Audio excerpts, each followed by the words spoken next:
You're listening to Tatiana is Everyone, an Orphan Black podcast. My name is Kris. And my name is Stephanie.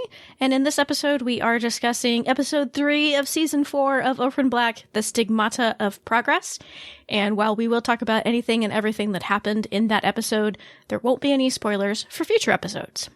So what'd you think about this episode, Stephanie? You know, I liked it fine. It felt like a transition episode. And because the ending felt really weird. It was like, oh, it's ending there? Okay.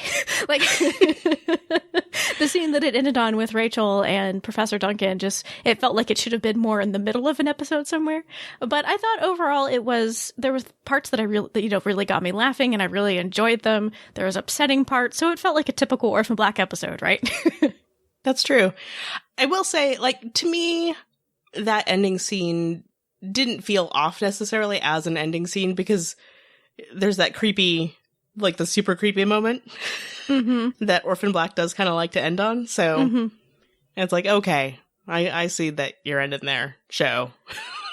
Because big reveal about we're trying to make better people. Dun dun dun. I feel like it was a creepy moment, but it wasn't quite as like, bam, high stakes of a moment as they often end on, where, you know, it looks like somebody's going to be killed or they make some sort of shocking discovery. You know what I mean? So it's not like it was a bad ending. It surprised me when the episode came to an end. It didn't feel like they were ramping up to the ending at that point. Okay. I guess I disagree with you, but like the musical cues were signaling end of episode, big reveal kind of thing. Anyway, but that was, to me, it was that way. I enjoyed the episode, but I do agree with you that it was more moving the story along kind of stuff than anything else. Mm-hmm. But there was some good stuff that we found out, including that Felix has found his half-sister, maybe? I hate her. I'm not surprised. She was on screen, I'm like, I don't think Stephanie's gonna like this. I hate her so much, and I don't trust her either. Well, you can't trust anybody on this show, really. I know, but I super don't trust her. Like, it's not even just, I'm not trusting her because I'm watching Orphan Black and therefore I don't trust anybody. Like, I super don't trust her. Okay, why? Or is it unquantifiable? It's unquantifiable. I think the strong Southern accent does her no favors for me. The strong attempt at a Southern accent, I should say. Like, what is that even? I'm not sure. The fact that she's such an enabler when it comes to drinking and doing drugs, do not trust her. Those questions that she was asking him, I don't know. I just don't trust her. I don't trust her. I don't trust her either, but I also am not quite sure why. It's mostly because it's Orphan Black and she just, I don't know. Yeah. But at the same time, I'm trying to be patient because I get where Felix is coming from. I think it's perfectly normal and natural and great that he wants to try to find his biological family. Oh, absolutely. But at the same time, it's like, do you have to be so hostile towards Sarah, Felix? But at the same time, I understand because I feel like not just Felix. I think Sarah is taking the people who love her the most in her life for granted a bit right now. Right. And it's one of those things, like, you get why Sarah's doing it, but you get why people are mad at her. Yeah. Yeah. As is always the case, really, right? I mean, that's Absolutely. been happening the entire series. But yeah, I felt bad for really both of them when Sarah showed up, just sort of expecting to Felix come join her for another potentially really dangerous investigation, which, no, Sarah, you need to stop doing that. Yeah, I know. Although I have to... This is so random, but I'm going to say it anyway. Felix's eye makeup. Do we think that was inspired by Helena? I wasn't sure for the first scene where he was actually in the loft, if that was actual eye makeup or if his eyes were supposed to be red because he and his sister had just been drinking and doing drugs for so long. Right, me too. But then when they're outside in the hall, there's the close-up, exactly, and it's like, it's makeup. Okay. It's hot pink eyeshadow, and he even did little wings in the eyeliner. So good job, Felix. Yeah, I think maybe it might be. It was inspired by Helena. I certainly had that thought too. It's like, I wonder how that would look on me. I think you really got to be a certain type of person to pull that look off, you know? Yep. Either a Helena or a Felix. For Felix's sake, I hope that I can trust his sister and she turns out to be not as horrible as she seems in this episode. I mean, was it a lawyer that she was until she was disbarred or something? Mm-hmm. It's like, I would believe it if it's true, but at the same time, it's really suspicious. Yeah. You know? And this just popped into my head. Is it possible that part of his biological sister's appeal is that she's a bit more like Sarah was a year and a half ago?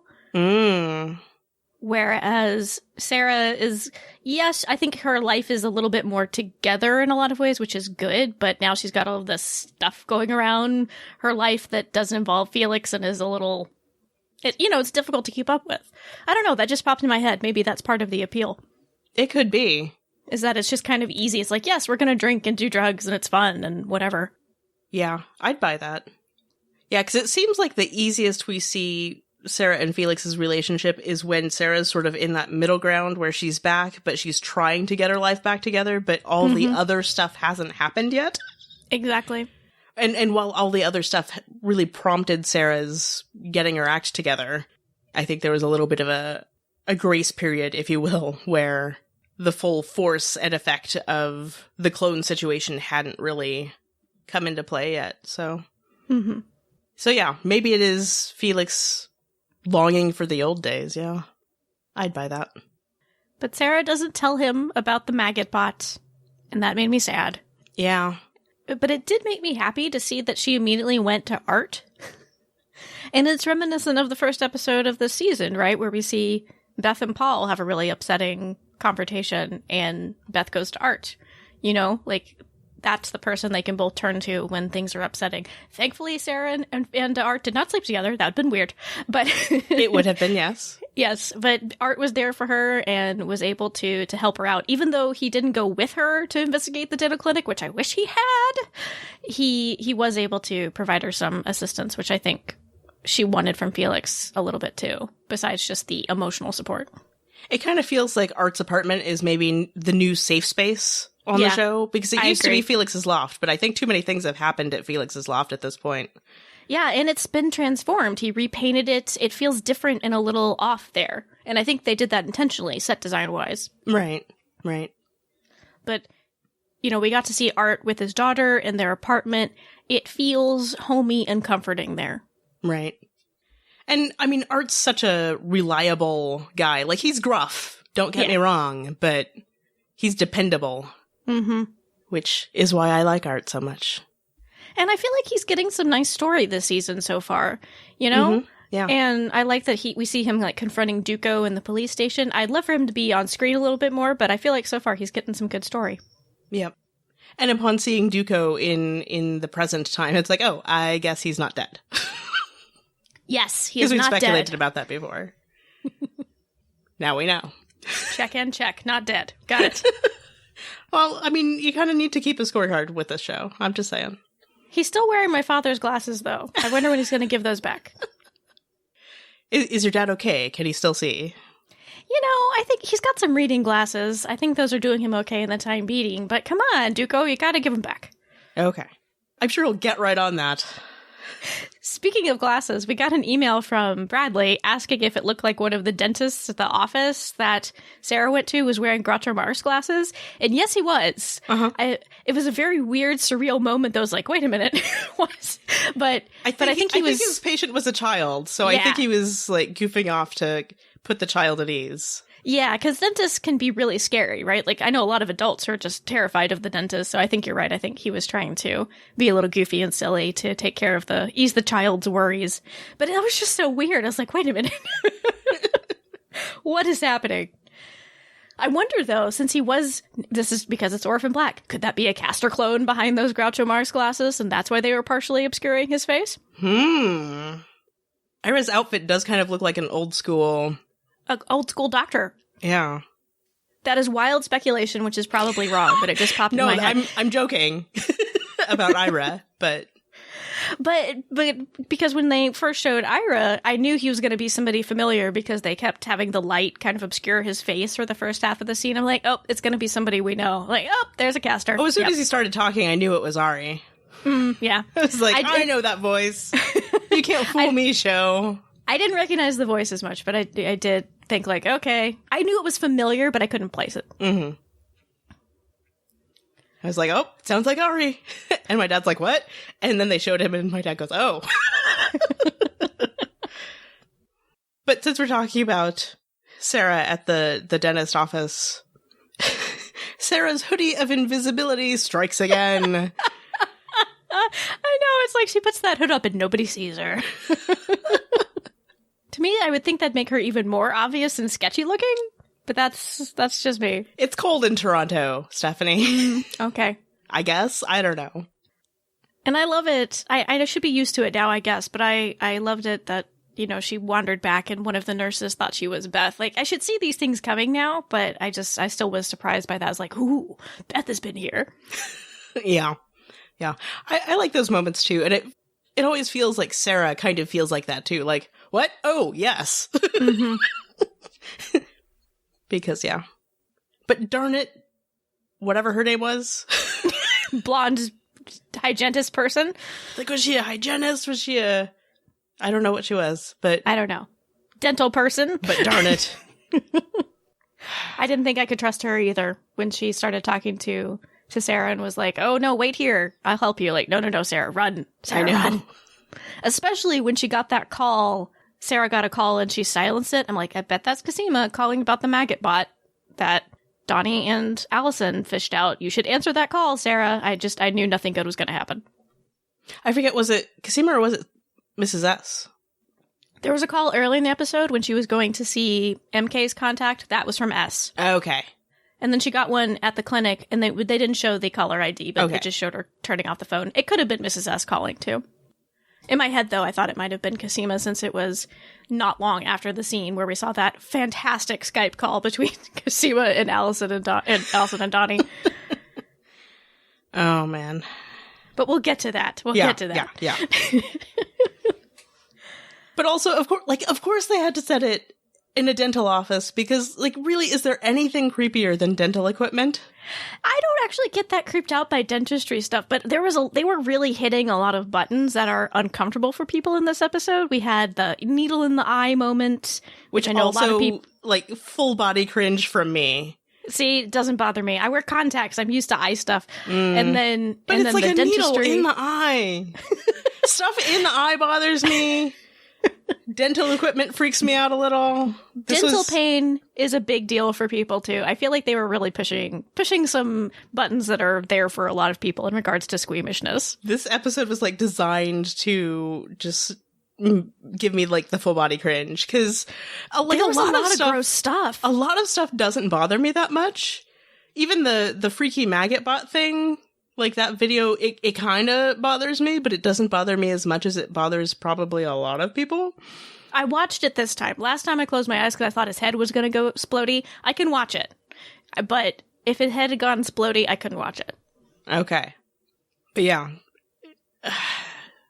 Needles and eyes and, like, the creepy dental equipment thing that was, like, holding her mouth open. That just... Oh, yeah. No, thank you. But thank goodness that Ferdinand reappeared and helped out Sarah, even though he slashed a woman's throat to do it. Also deeply disturbing. Deeply disturbing. Yeah, because they even, like, I thought they were just going to slash her throat, and that was it. No, they had to show her on the ground with the blood coming out of her throat again. Like, oh my God! What is your deal, show? Calm down.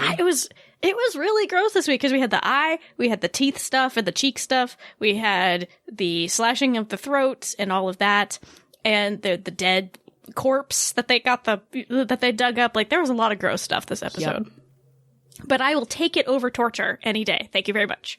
That's true. It's true.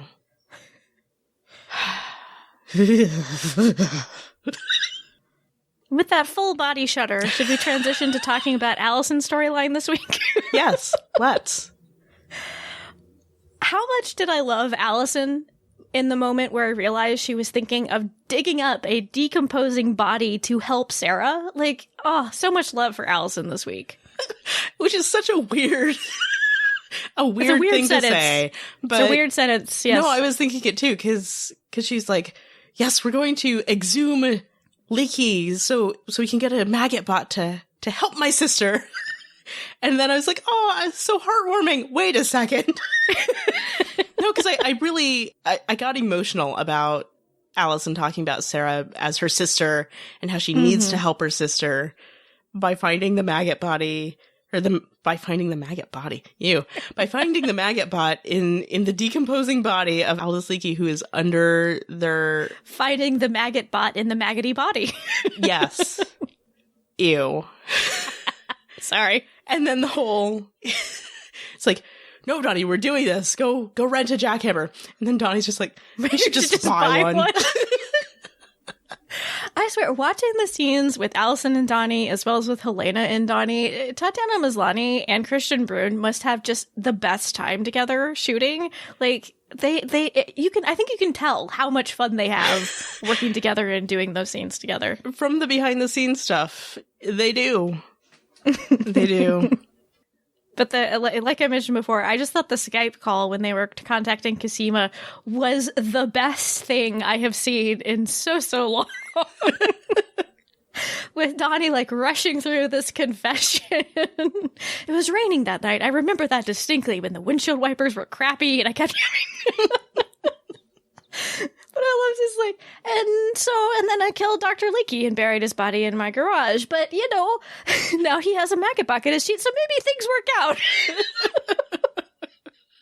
Oh, Donnie.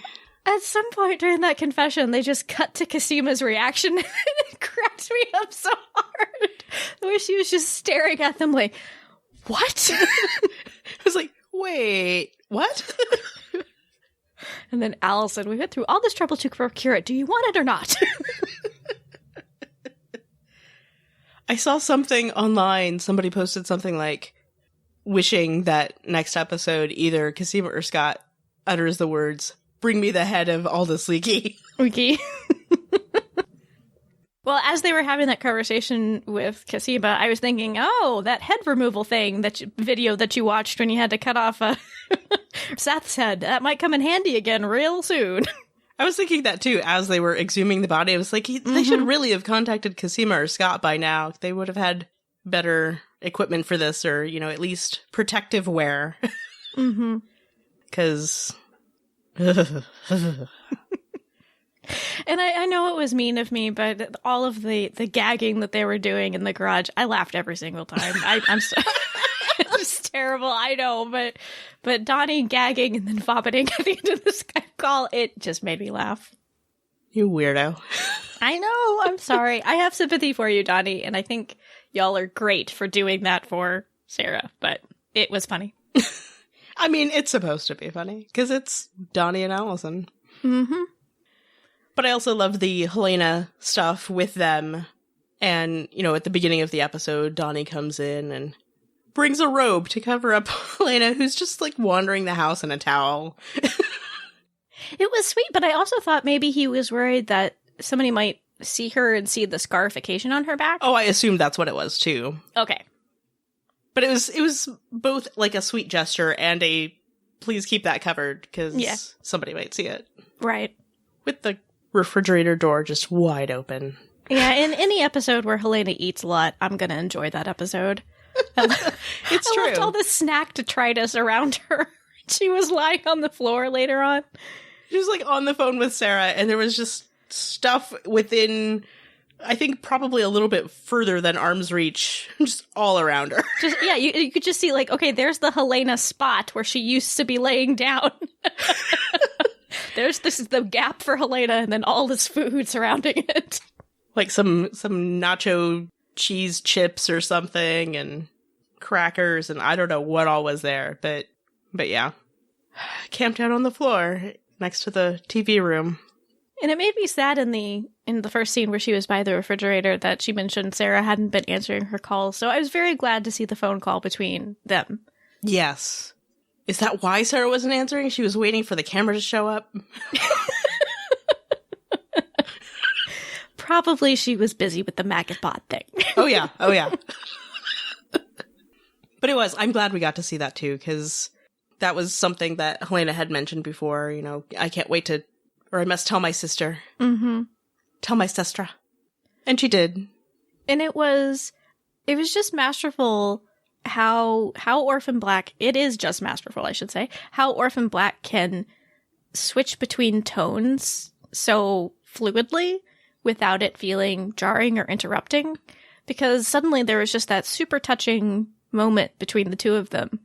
And then it immediately switches back into, like, dark comedy mode when, you know, Helena has to go open the door to the police detectives. Such as Orphan Black, though. That's, I think, a lot of the appeal, aside from everything Tatiana Maslany. Yeah. And technological wonders with Tatiana Maslany. I think that's really the big, amazing thing about the show is how they've managed to incorporate the various tones into one show. Like, it rarely happens. And it rarely happens this seamlessly, as you just said. Exactly. I had a question about the phone call between the two of them, because there's that very sad moment where Helena says to Sarah that she doesn't want her babies to grow up like her. And they both kind of tear up, and I do too. And and I was curious about that line. It could just be Helena is saying that to Sarah to say it. But I was wondering if there was something she was implying there. Like, maybe she might be considering not raising her children herself. Maybe finding adoptive parents for them. Did you have any thoughts about that at all? I was kind of wondering about the underlying meaning of that, too. Yeah. Because, like, it could be that, or it could be if anything happens to me, make sure that doesn't happen, or, I mean, I don't know. Yeah. But I like that Sarah was kind of, yeah, I get that, because I think that Sarah is essentially saying, same here, right? Mm-hmm. Sarah didn't have the greatest circumstances growing up either, so. Mm-hmm. She was lucky and she found Mrs. S, but. Right. That was still a difficult transition. And I mean, obviously, from what we've heard, Sarah's childhood wasn't really an easy one either. Mm-hmm. Sounds like she got in trouble a fair amount as a kid. Yeah. So yeah, I don't know. I love the idea of Helena staying with Donnie and Alison and them just kind of parenting Helena's children together. Mm-hmm. Just one big happy family. Yes, it's a little strange, and they have to pretend. Maybe at some point, at that point, they could maybe say, like, oh, she's Alison's cousin. Isn't it weird how much they look alike to the neighborhood, so that Helena doesn't have to keep pretending to be Alison? But what was that TV show? I like that idea. Identical Cousins, the Patty Duke Show. Thank you, Patty Duke Show. They're two of a kind. Yep. I also love that moment in the Alison, Helena, Donnie storyline where Donnie comes into the garage and his wife is down in that hole on top of the dead body they buried, and he's telling her that the detective showed up about the Portuguese that were killed by Helena. I'm like, you guys are involved in too many crimes. I know. And Alison's immediate response is, about this? About this? No, the other crime we're connected to. The second of 3. I mean, Alison didn't know about that one. I think she did. Well, I mean, she wasn't there for it, is what Right, but I'm sure she was told afterward. I would hope so. Mm-hmm. As she goes into the laundry room and sees Helena's bloody things. I guess. I don't know. Her bloody things. Well, I know, but... So, the police have shown up and are sniffing around the Hendrickses again. It was only a matter of time. We were wondering last season if it was going to come back to bite them in the behind, and it has. Luckily, though, I mean, they had a security camera set up there. I'm hoping, though, it was just kind of it wasn't recording. It just was so they could see who was outside, because, hello, they'd both be on camera showing up at the drug dealer's place the day that they died. Mm-hmm. And leaving bloody. Mm-hmm. Because I don't remember Helena saying anything about, oh yeah, I took care of the camera, or Donnie saying anything about that either. I could be misremembering. But that does have me worried that they're gonna find camera footage of them. No, they didn't say anything about it, but I feel like that means they didn't find any footage, because otherwise they would have taken them to the police station or something. Yeah, right? That's what I'm thinking too. At this point, if they're running down, campaign flyers at this point, surely they would have checked camera footage first if there was any to check. Exactly. It's been enough time that they would have found it by now, I would think. Mm-hmm. If it was there to find. So, were you holding your breath when they asked Helena that question about Alison's campaign team? Not really. You knew she'd come through with the information? No. But I wasn't... I was thinking she would guess, like, Felix or some name that she might have known, but the fact that she knew all of those names and so specifically, I was not expecting. Yeah, like, what do we think that means? Do we think it means something? I think it means what Alison thought it meant. There's just the fact that that's kind of what Helena was trained to do, was to learn about people and absorb information. So, perhaps that was just a logical step to Helena. I'm having to pretend to be Alison some of the time because of my current situation. I should learn stuff about her. Possibly, sure. I was actually thinking back at the end of last season, she was hopeful that she'd get to go on the campaign bus with Alison and Donnie. So maybe she'd studied up on who was who, or maybe she was just paying attention when Alison was talking about it at some point. Who knows? So yeah, that's true. I forgot that she was around then while the campaign was still going on at the end of last season. So you're right. Maybe she just absorbed that information and kind of tucked it away in her brain somewhere. Right.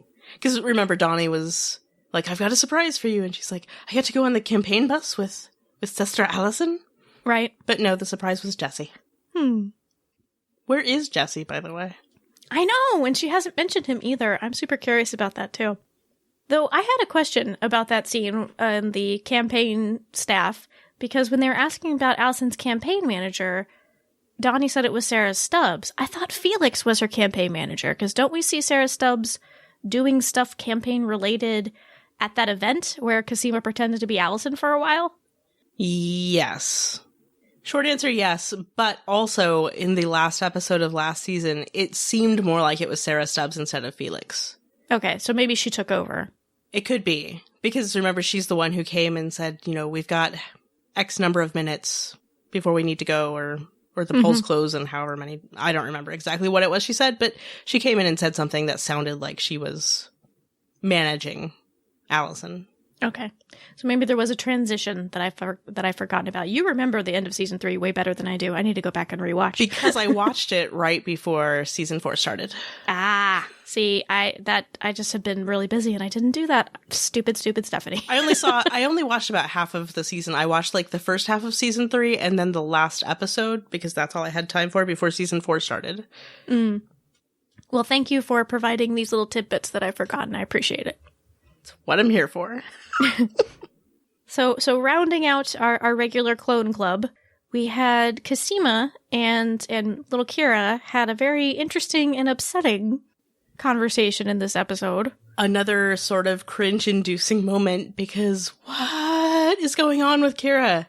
Because the poor thing seems to be semi-zoned out, and when she's not semi-zoned out, she's still kind of creepy and acting out. And it seems very un-Kira-like, and it's so upsetting to me.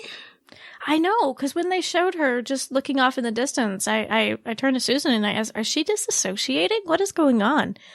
And the answer might still be yes, but then they spun it that she was having a vision, for lack of a better expression. But yeah, it is. I am really worried about Kira, because it just feels like nobody is paying attention to her, and I don't understand why. I know. But let's talk about that vision / dream / whatever it was, because yikes, she had a dream that her aunt set her mother on fire. Is this somehow perhaps related to Mrs. S setting their house in Iceland on fire? I don't know. That's all I'm coming up with so far. Yeah, the idea that and Kendall Malone's house as well, like this idea of needing to erase all DNA trace. But I mean, Kira wasn't there for that, so... Right, I know, but I'm just, from what we've seen of how fire has been used on this show is what I'm saying. This idea of needing to erase all DNA trace of Mostly it's been Kendall, but, potentially, I guess it could be Sarah, too. Yeah, and maybe again, I think we're supposed to suspect it might be related to the maggot bot thing. Like, there's no good out for Sarah in regards to that thing, and this is Kira's vision is perhaps the only out that she's going to have. But yeah, it's very upsetting, the idea of Sarah needing to be set on fire by her sisters. Because no. I will say it was really nice to see a scene with Kira and, like, this random tertiary character. I can't remember another scene where she's really... I guess there was that lady in the dyad when she was in the dyad, but I like it when I get to see kind of secondary characters being given in scenes where they're kind of, like, by themselves with some day player. It's like, hey, they're kind of moving up in regards to importance in the storyline. I assume you're talking about Hell Wizard? Yes. Poor Hell Wizard, who... We should mention, we got a message from Haley on Twitter saying that he is Scott's friend from last season, who we saw a couple times. But poor Hell Wizard just did not expect he'd be babysitting, I assume. Yes. And thank you, Haley, for the correction. I'm sorry I didn't remember you, Hell Wizard. I usually have a good memory for faces, but sorry. Apparently you haven't seen season 3 recently. It's fine.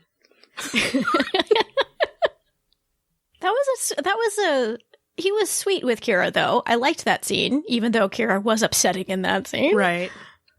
And acting out, but... Yes. But he was he was being cool. Mm-hmm. In his Dungeons & Dragons sweater. I wish he hadn't have covered for her, because maybe if he hadn't covered for her, maybe Sarah would have stuck around a little bit longer. Yeah. Probably not, but I almost wish he had said that she... knocked it over on purpose and be like, Sarah, stay, spend time with your daughter. Or at least know that something is wrong, Yeah. Mm-hmm.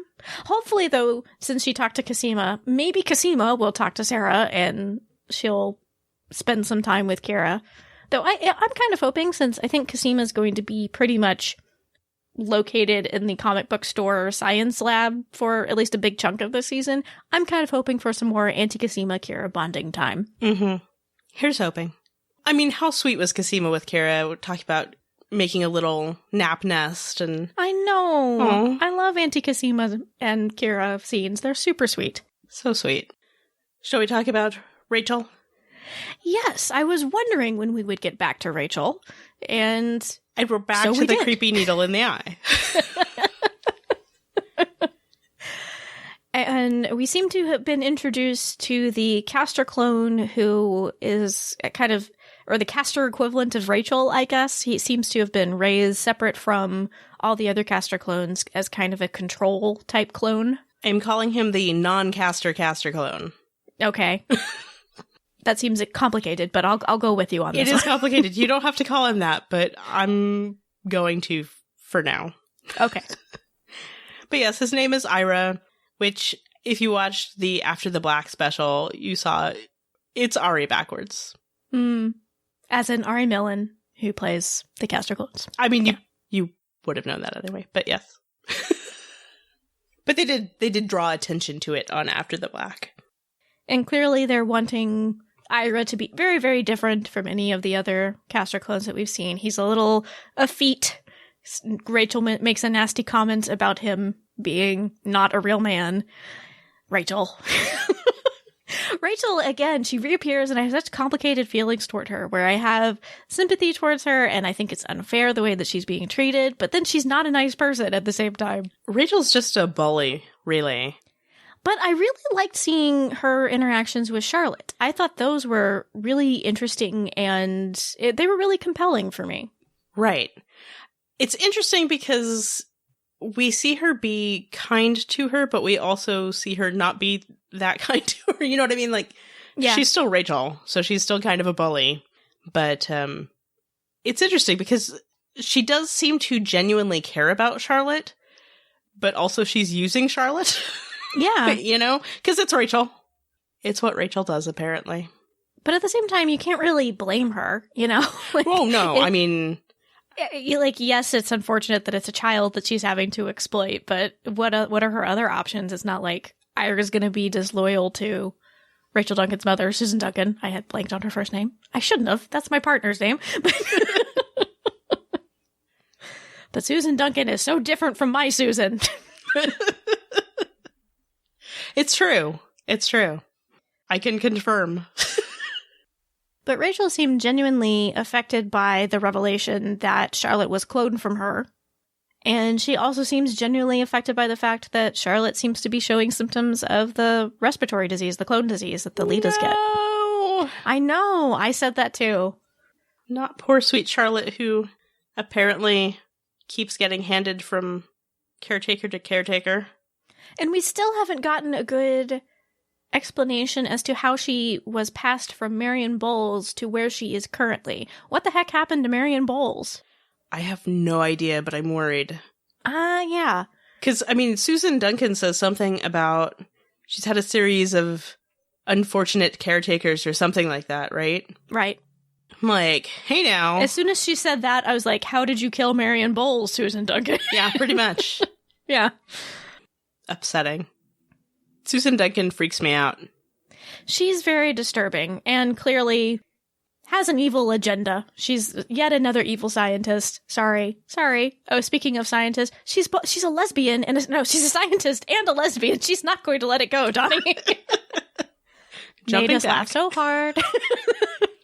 But jumping back forward to evil scientist Susan Duncan, we had that, like you mentioned, the reveal of, we're going to make a better human being. So I guess finally we have a not surprising motive for Neolution and whomever Susan Duncan is affiliated with. Mm-hmm.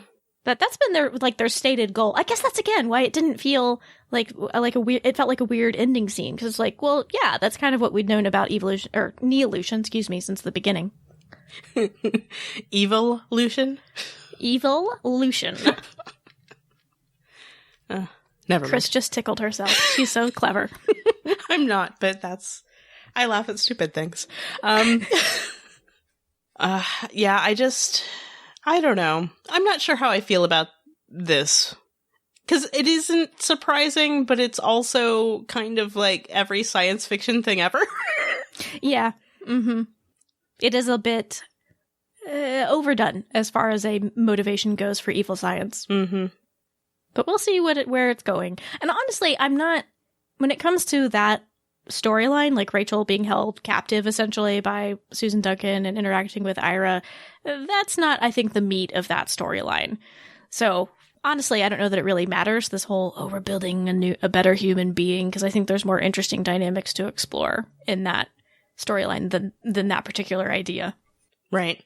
And I mean, going back to even, season 2, where Delphine and Leaky have the conversation about being eugenicists. I mean, that's what eugenics was supposed to be. Mm-hmm. So, yeah, it's not remotely surprising, but it's still upsetting. So since you mentioned Delphine, and we're in the context of the storyline involving Ari Millen, I'm making this is a segue. Be sure to draw attention to it. I noticed that this week, Ari Millen's name suddenly appeared in the opening credits. He was not in the opening credits for episode 1 and 2, because I looked very carefully. I was looking for Evelyn Brochu's name as well as other names. And I found that encouraging in regards to Delphine, that Ari Millen's name suddenly appeared in the opening credits this week. Oh, but this show has always done that, though. Like, people only have their names in the episodes that they're in. Not everybody, though. Like, Dylan Bruce was always credited, regardless of whether he's in the episode or not. Oh. Yeah. So not everybody. So that was just like, Depends on their contract, then. Well, because I feel like also in episode 1 of this season, they had Christian Brune credited, and I don't think he was in that episode at all. Okay. Fair enough. Yeah. But I just wanted to, that sort of clicked in my brain, like, okay, so, it just because Evelyn's name isn't in the opening credits doesn't mean she isn't going to appear at some point this season. But also don't yet get your hopes up just in case. No. That's, yeah. Even tempered. I just noticed that and wanted to point it out. Okay. Kris is like, please don't send us upset emails. You said Delphine would be back. No, we didn't. I want to be really clear here, because we don't know anything. Yes, we know nothing. And always, hope for the best, but, prepare yourselves mentally in case she doesn't show up. Yeah. I am hopeful that she will be back at some point. May not be this season even, but I am hopeful that Delphine will be back. I have not lost hope that Delphine will return. I mean, I'm on the same page, by all means. Because there isn't resolution still, you know? Right. But no angry emails saying that we said Delphine would return when she didn't. We did not say that. We didn't get MK this week. I really missed MK. Yeah. Already we're attached to MK. I know. 2 episodes in, I'm like, where's MK? I got really hopeful that we had that scene where Sarah went to go talk to her contact. I forget that guy's name. It's like Breezy or Deezy or Dizzy or something like that. I think it sounded like Dizzy, but... Yeah. But yeah, I don't know. It's that type of name. When she went to go see that guy and they were talking about MK, I got hopeful that maybe she'd appear by the end of the episode, but no MK this week. Can I just call him Beardy Guy? Sure, let's call him Beardy. We also got an email from Nina. She mentioned, I hope that we get some more flashbacks with Beth because I enjoy them very much and didn't know that I wanted to know more about Beth until I saw it.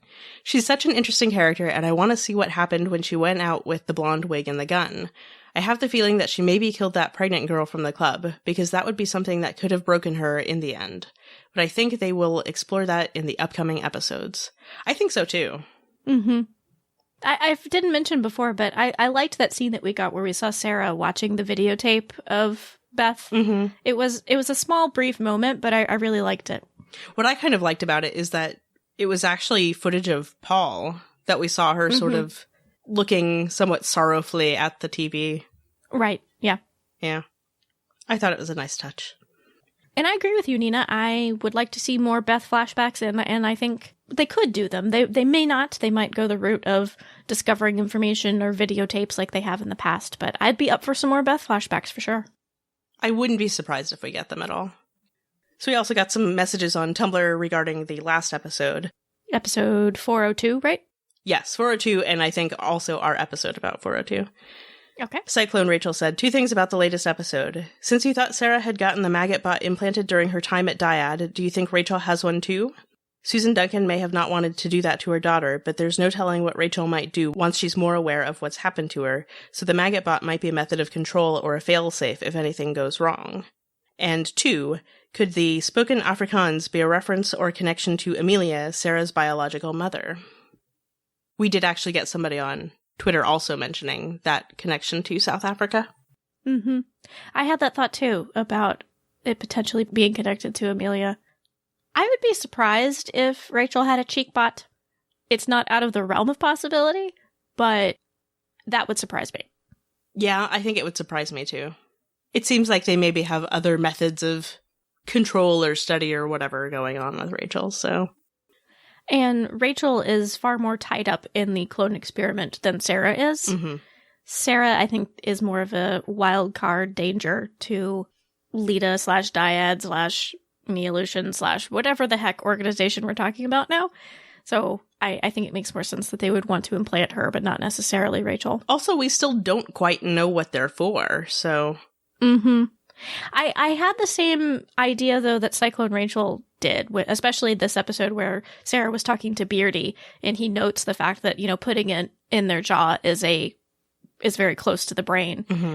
And so it does seem like maybe that was like a way that they could get rid of Sarah if they really needed to. I think she's more valuable to them alive, given her unique biology. However, I could see them wanting to have a failsafe. Right. I mean, especially given what we know about... Actually, you and I don't even know as much as other people who've read the comics, but given the Helsinki situation, it wouldn't surprise me if they had what is essentially a, I don't know, self-destruct kind of button on there. So yeah. We also got a message from Smoke and Water saying... I definitely took the close-up of the hands, talking about Donnie and Helena. I definitely took the close-up of the hands as Donnie being excited about getting to be there for someone during a pregnancy since he's never had that opportunity before, rather than a romantic attraction.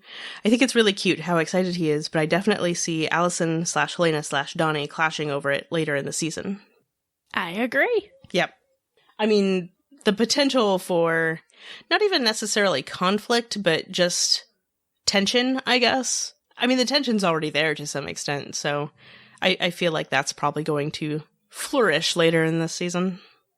Do we think maybe, since you brought up the possibility of Helena not raising her children? Do you think maybe she'll end the season or something with leaving her twins with the Hendrixes and disappearing into the night? I did consider that possibility. I hope it doesn't happen. Me too. But I wouldn't necessarily be surprised if it does. I just made myself sad, Stephanie. Or even if she didn't disappear into the night, but if she decides that she's better off being their Auntie Helena than raising them. Yeah, I could see that. Which also makes me sad, because we know how much Helena wanted to have a child. Yeah. But she's a good auntie, so, it's still okay.